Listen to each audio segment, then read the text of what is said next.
not easy to understand why stocks go up and down, but even in volatile markets, there's always a discoverable and logical reason behind price action. Story trading is a social investing community of investors who share information to uncover the hidden stories behind the trade through the 4 pillars of fundamentals, catalyst, sentiment, and technicals. All price action can be understood through the lens of these pillars, allowing for a holistic view that empowers better decision-making. Only by understanding markets can you beat them.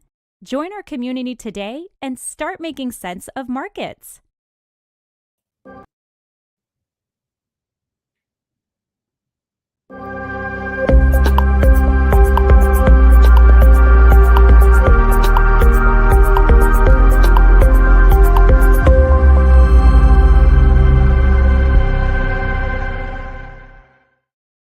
All right, sorry for that technical glitch there. All right, this is our day 2 of our daily update that we're doing for folks. You don't have to be a Story Trading member to access it. You can access it at storytrading.com/daily update. So come back here, put in your schedule 1 p.m. every day. For folks who are not VIPs, we'll do a little wrap on what we talked about in the morning and kind of assess how we did with our picks.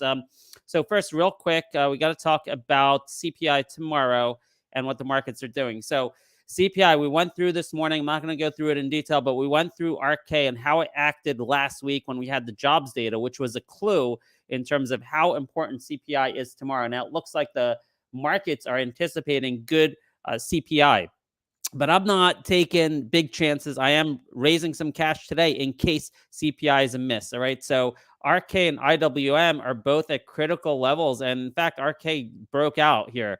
IWM is very close to 188.98 is that breakout level, and RK it does look like it already broke out of those technical levels we gave you this morning.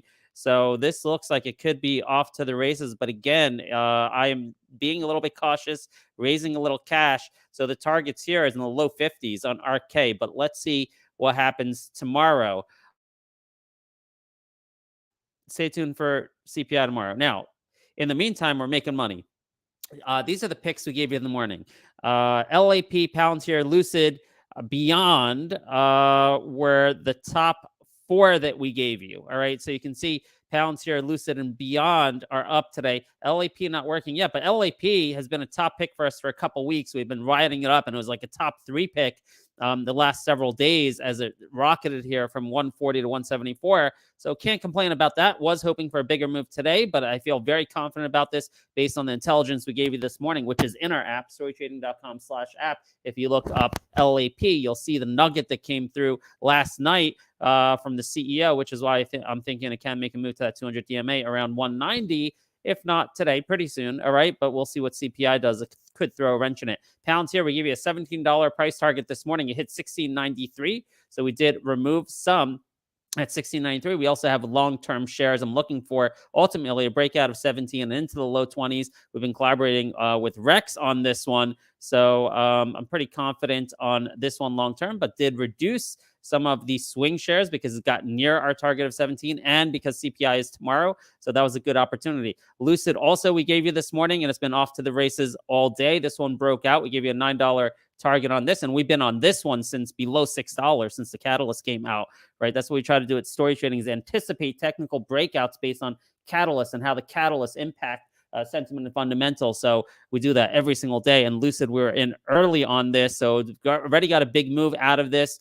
And they'll probably be reducing some as it's approaching $9 again because of the CPI data tomorrow, which could possibly throw a wrench in things. Then Beyond, we got into this morning. So this has been volatile depending on what price you got in.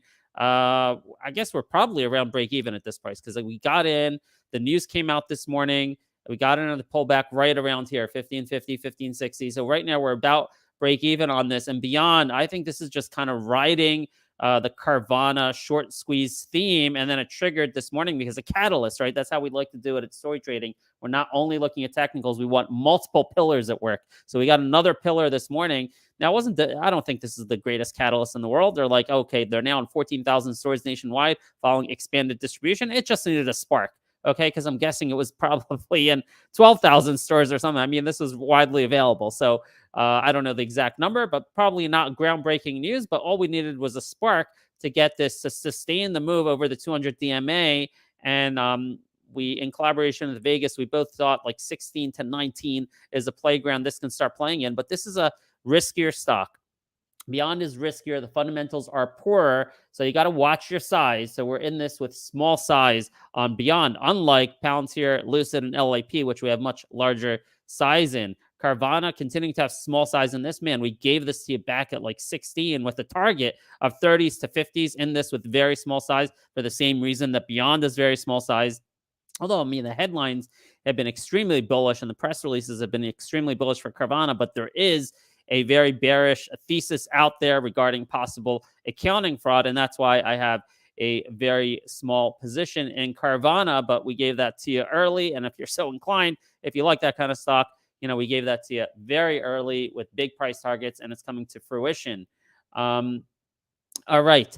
Meta, I want to point out that this was on our morning show this morning. This has multiple catalysts right now, from the QQQ rebalancing that's happening, which is a net negative for Apple and Microsoft and a net positive for Meta, to the launch of Threads app and fundamentals. Analysts are coming out and saying and starting to project numbers of revenue numbers from Meta based on the early success of the Threads app. So lots of stack catalysts on this. Now, we had initially, over the last couple of weeks, we saw this and we were targeting 300. We hit that.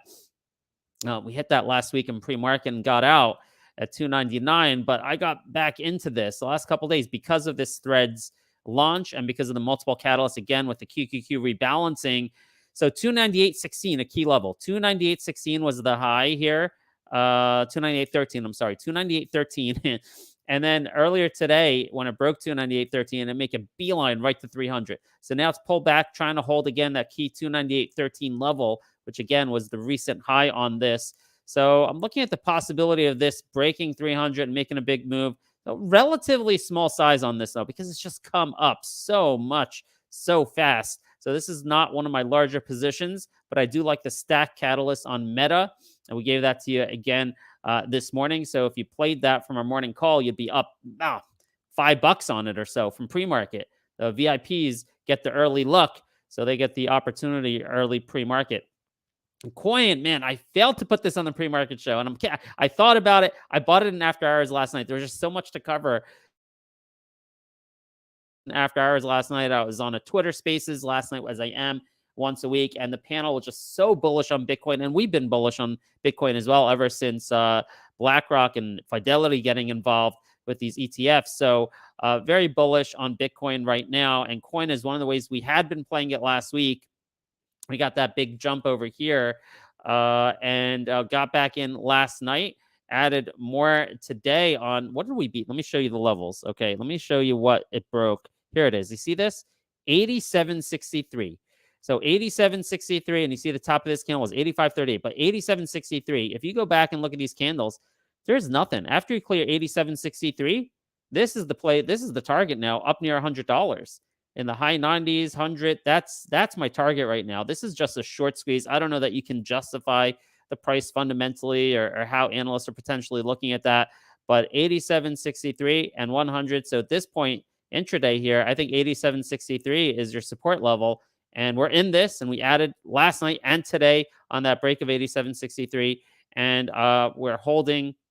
I think I'm holding, hopefully, for it to get to 100 plus. That's on coin. And laser, I think we pointed out this morning that this one could also have a run along with BYND and Overstock in terms of that short squeeze theme. So laser broke resistance here at $7.53. And the target on this one, well, I think it's a fairly easy move to 8 over here, and we have to see how it interacts with 8, and maybe we can get back to 10. This has been on radar. It's fundamentals, got a strong catalyst inflection earlier this year. We called it when they had the Mercedes deal, when this thing was like 4 or 5. Actually, I guess it was here, the initial move. It was like $6 and ran to like 11 after that Mercedes deal. But we did identify that as like a fundamental inflection point for the company. It was a multi-billion-dollar deal on a $2 billion market cap. So I like that, holding that long term and enjoying the move we're getting today. Overstock, just want to mention this again, because of what's happening in Carvana, people are going to have their eyes on things with high short positions. And this one we've been in for a couple of weeks. I don't know how many people really know that Overstock is rebranding to Bed Bath & Beyond. They basically bought the Bed Bath & Beyond brand, the app, the digital information, all of that for like $20 million, like ridiculously cheap. And what's the next major catalyst? They're actually rebranding the company to Bed Bath & Beyond. I'm not sure that many people are aware of that. Oh, I forgot to change the banner here. So I'm not sure that many people are actually aware.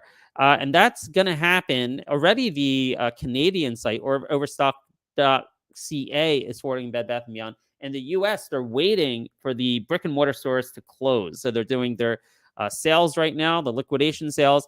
That's going to finish up sometime in August. Once the brick and mortar stores close, you're going to see overstock.com in the US forward to Bed Bath & Beyond, and likely they're going to do a name change of the corporate company from Overstock to Bed Bath & Beyond. Bed Bath & Beyond lives again. We'll have to see what they do with the ticker symbol. All right, so Overstock, I think they're going to have many, many catalysts and sentiment tailwinds and all kinds of great stuff here that can cause the stock. I'm looking to re-challenge this 32.7, 32.84 high, break that, and then make a move to 35 to the 200 DMA, wherever that happens to be once that happens. So let's say 33 to 43 is my target on Overstock, and that's a core position for me right now, believe it or not. DraftKings this morning, we rode this hard. We gave it to you to our VIPs early Friday morning. This became our largest position for the last 2 days. We scaled back a little bit this morning. And on the morning show this morning, we did tell you that we think 3 days in a row would be a little too much just because of an analyst upgrade. So we did reduce DKNG this morning shortly after the open. Still have a nice position for the long term, but did reduce that, especially because CPI is tomorrow. Been a very nice run. Fundamentals are great. New 52-week high. I really like it, but I think it was time for it to pull back a little bit. And I think this is going to do whatever RK and CPI does tomorrow. So stay tuned for that. Kodak, well, man, we gave this to you early on this break of $5. I mean, it just ran straight to $6. I think our target was $5.80, and continuing to hold a longer term position out of the swing shares. But the price action has been very, very interesting. I think something could be going on. Don't be surprised to see some news, insider buys, some other developments happening at Kodak. I think that's all possible. We're above a lot of these key levels here, and I think the next levels we're going to be testing are going to be up there at 690 plus. That's on Kodak. ATVI, Microsoft and the court system cleared a hurdle in the United States to move forward with this deal at $95. Still got a UK approval. At this point, it's an arbitrage play. So, I mean, if you are quick on this, I was actually quick, but we didn't keep it. All right, so whatever. We flipped it for a little bit. But if you're quick on this, you know, there was a play you can get in here at this point at $92, $3 left for arbitrage, and still got to get the UK approval. So I'm not so interested in it at $92, but I got to wonder, is there any possibility that ATV, because this price was agreed upon like a couple years ago. I'm not sure the exact date, but it's been a long, long time. It's probably here. It's probably like in November 2020 or something, or maybe was it this gap? But it's been at least a year since this price was agreed to at $95. So one's got to wonder that if what kind of stipulations it may have in the contract that would allow ATVI to come back and ask for a higher price. We'll see if that plays out. But this is kind of not my sort of play at this point. If you caught it fast, yeah, sure. But at $92, it's an ARB play, and it's for ARB funds at this point. So that's just explaining the price action on ATVI. Perry was a top pick this morning, actually. Well, it was number 4 or 5 on the list. So Perry has been basically a little disappointing, a little flat, but it was also top pick yesterday, and we had a nice day out of the gate yesterday morning after Needham came out with a $42 price target and after it broke the 20-week moving average. So very happy holding Perry. This looks beautiful. Look at that W pattern on the weeklies. This is looking for 40 plus. So that's looking really good. And then a couple disappointments this morning because we did give you YXT and Assure. They weren't our top picks. They were down below the top 5. But YXT and Assure not really moving yet. We're going to continue holding that. So if you look at our top picks, and this is what we do each and every single morning, we're trying to time markets because at story trading, we believe markets are efficient. Or at the least, if you don't like that terminology, that markets make sense, which means that you can get logical price movements based on catalyst sentiment, technicals, and fundamentals. And because markets, we believe, are efficient, you're going to get rapid re-ratings. And that's our specialty. On the pre-market show, we're scanning news releases of 300 plus stocks. So I got a watch list. Unfortunately, I'm capped at 300 with this app right now. So I can see the news feed of 300 stocks. We're monitoring it every morning from 4 a.m. to right at showtime, 9 a.m. Okay, we take that news release, and based on my 25 years of experience on what is positive news, what's negative, there's a lot of subtleties in it. It's not always just the headline. So based on that catalyst, and based on what we know of the fundamentals, based on what we know in the chart history, what sort of events cause a stock to go up and down, we'll take that news in the morning and we'll interpret what sort of impact does this news have on sentiment and fundamentals. And if it's a good impact, then we'll go and look at the upside targets on the technicals. If it's a bad impact or a neutral impact, we'll just avoid it. If it's a bad impact, sometimes we'll do a short play on it. But we come out here every single morning at 9 a.m. and give you like our top 3 to 5 ideas. And it's just uncanny how many times it's spot on accurate for rapid re-ratings. So we are trying to time markets, and we've been very, very successful at timing markets. And very often the moves will come in sometimes minutes, hours, a day or two, usually at the max. And, sometimes we'll be wrong. Like today, I did expect LLAP to make a beeline to 190. It made it to 184. Okay. So you got that big pop in the morning because other people saw what we saw. But so far, this one didn't work out. But for the most part, most of our picks are getting rapid re-ratings to or near our price targets in a matter of hours or a day or two. So that's what we do every single morning at Story Trading. And if you want to be part of the Story Trading community and get all of this analysis live, you could do that at storytrading.com/app. Right there, you see the URL at the bottom, storytrading.com/app. I got a bug over here. Look at that moth. Oh my gosh, what is going on over here? Live action at our show. Wow. Okay. So you can get a free trial. Honestly, we price this at $30 a month, but there's a free week. And I've been told, man, for the content we're providing, people are telling me I charge too little. We should charge $50 to $100, something of that nature. And we might do that. So the folks who get in now are going to get that 1 week free, and then $30, before we possibly increase our rates to $50 to $100, because the value you get here is just unbelievable. Oh, look. All right, I'm just finishing up the show, but I got to bring on, for those of you who missed the show yesterday, we did start a hedge fund based basically on the Story Trading morning show. All right, so I brought on a partner. His name's Joseph Levy. Here's he. Joseph. Hey, Ben. All right. How's it going? I'm doing good. I know you couldn't come earlier, but we're at the tail end of the show. All right, went through all our wins from this morning, including Palantir, Lucid, Beyond just getting to a break-even level if you didn't sell the pop. So Beyond still looking good. So any thoughts? Anything that did you spoke about coin? Yes, coin. We talked about the breakout level on the 100. Coin is beautiful. You actually called that yesterday. We started a long-term position yesterday, and we added a bit today, and that's I talked about we did cover that. So that's looking beautiful. And any major things you want to point out? Let me see. I mean, I'm sure you spoke about CPI tomorrow. We're trying to be cautious. In a hedge fund, we have to think of our clients as well. So trying to be cautious ahead of tomorrow, raise some cash. So always good to lock in gains. But yeah, I'm seeing the vision of, having conviction in trades and just swinging them until the story changes. And that's been really working out, especially in the long-term account.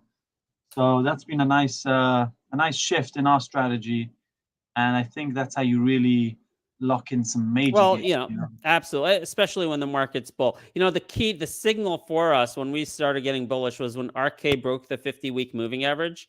That's when we started shifting from let's just trade and be like 50% cash. Remember, we got to be 50% cash because this was a choppy market. When RK broke the 50-week moving average right here, that was the first weekly close, and it closed at 41.62. So it's been 1, 2, 3, 4, 5, 6 weeks now since then, from 41.62 to about $47, and that was the green light for us to have a bullish stance on the market, especially risk assets. As you know, RK is a proxy. Well, I call it it's a pseudo index, which is a proxy for risk assets. And RK, again, amazing. It's breaking out ahead of CPI. The levels we talked about on the show this morning, it's breaking out of those key levels this morning ahead of CPI.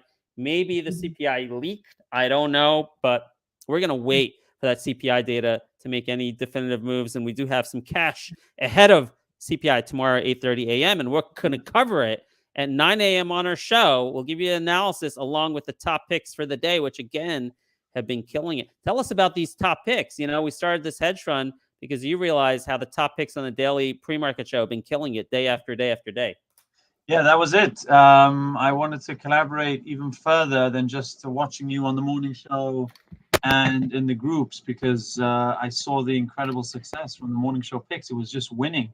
So the winners were on the morning show day after day, and I saw a lot of success from it. So that was the whole backbone to starting the fund, because of that morning show. So yeah, I would suggest to all of you listening, if you're not a VIP, sign up and add some major value to your trading. Yeah, and that really comes from our deep conviction that markets are efficient. I love having that philosophical debate with fundamental investors. When you have a deep conviction that markets are efficient, they make sense when you look at it from a multidisciplinary approach. You don't only look at fundamentals. You don't only look at technicals. You also look at catalysts and sentiment. When you do that from a holistic approach, and how many people do this? What we offer is really incredibly unique. So when you look at it from a multidisciplinary facet holistically, you can come to understand price action. And you also come to understand that market moves are not random and chaotic. They're not. Maybe on a minute level they are, on a 5-minute level they are, but when you pull out and look at like daily candles, there's an explanation for each one of those daily candles. And that explanation makes sense. And if it's not a specific catalyst for the company, it's because people are worried about the macroeconomy. And there's some macroeconomic data that caused a down day. And that's rational. It makes sense for a company to go down when the overall market and the world is worried about, oh, there might be higher rates. Well, then, yes, your company is worth less that day, right? So there's rational moves behind everything. And when you look at it holistically, multidisciplinary approach, then what can you do through that deep conviction? You can predict rapid re-ratings for that day, right? Yeah. You have faith in the process. You have faith in how the psychology of how the rest, you look at all the market participants. There's fundamental investors, there's technical investors, there's headline traders, there's people who look at the sentiment. And when you take all that, you consider it and you compare it to the price chart in the past, you can go and say, I'm making a prediction for the price chart today. And very often we're getting 5, 6, 7% moves in a matter of hours. All right. And I will admit, because it moves so fast, it's hard to trade. It's hard to execute. Sometimes you got to be fast, and you also have to have cash to be able to take advantage of these morning trade ideas. But we've gotten into a routine here at Ascending Capital. It took a while to figure it out, but we've gotten into a routine where we have enough cash available all the time, and that we can act quickly enough to take advantage of these sharp moves in a short amount of time. Because guess what? The market is efficient. Yeah. And that's, by the way, I mentioned this yesterday, but a big reason why I started the fund as well is because I used to trade and not really understand the movement. But then watching your show, I became to understand, yeah, it has a reason. This is going that way because of this. And there's always something. If you look hard enough, you'll find the news. Yep, absolutely. That was a big part of it as well. Okay, someone's asking about Ethereum. I'm not familiar with this company.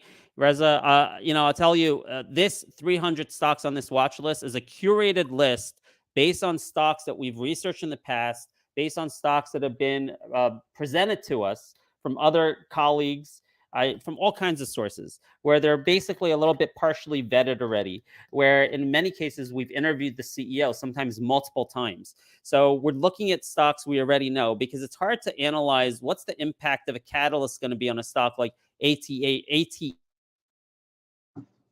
before. So in terms of this movement, what's causing it today? Well, first of all, it's a risk on day. RK is up, and you're going to have tailwinds for all risk assets. You see, yesterday it closed over the 50-week moving average. So technical traders, the 50-day moving average. And that was the first close over the 50 DMA. Look how it was resistance here on May 10th. Okay, so that's an important line. So the fact that it closed over the 50 DMA is bringing technical traders in. You got the tailwind of RK doing well. Now, are there other catalysts, other headlines? Maybe. This is not a full feed here. You can see May 10th, May 9th. Don't see anything recently. So it simply could be risk on, broke the 50 DMA, and making a move towards what? You got the top of this candle here at 88 cents.